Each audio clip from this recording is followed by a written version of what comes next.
الله الرحمن الرحیم ګرانو مالدارانو سلامونه. دا د کانکور ساحه ده. دا کانکور ساحه کې موږ د خوسیو د غواګانو پرتلنه کوو او غوره خوسۍ یا غواګانې دلته ټاکو تر څو بیا موږ د همدې په اساس باندې موږ خپل نسل چې دی هغه اصلاح کړو. دا تاسو چې ګورئ دا عموما د کال نه زیات دا تېرېږي محمد چې هغه سړی چې دی هغه جج دی جوج دی هغه چې دی دا ټول ګوري د بدن د ښو اندازه د سر د غاړې اندازه دا ټول دا چې کوي دا ګوري چې په دې کې کوم یو په ښه شکل باندې دي او کومه خوسۍ نه په آینده کې ښه غوا جوړېدلی.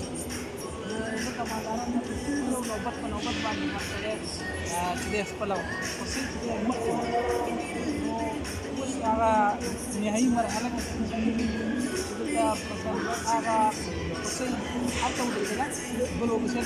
Voilà 4 génisses donc sur ce ring.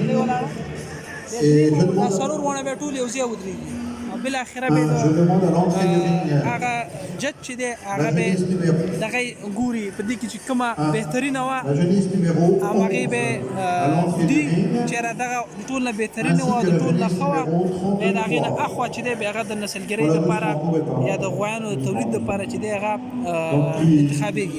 Vont concourir à l'issue de cette section pour les prix de championnat.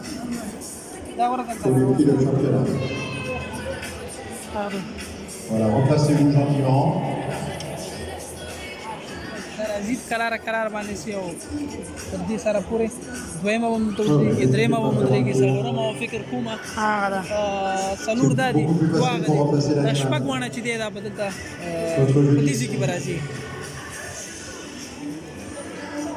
نو موږ اوس نه پوهېږو فلحال چې دې کې به کومه جج چې دی یا قاضي چې دی دا انتخابوي. نو قاضي چې دی هغه ټول مسایل په مد نظر کې نیسي او هېڅوک هم نه پوهېږي چې د هغه ټاکنه په کوم یو باندې ده کومه یو هغه انتخابوي کومه یو خوښه شوې ده او هغه کېدای شي بیا ووایي چې یاره په کومه ځانګړتیاو باندې دغه خوسۍ انتخاب کړې ده او هغه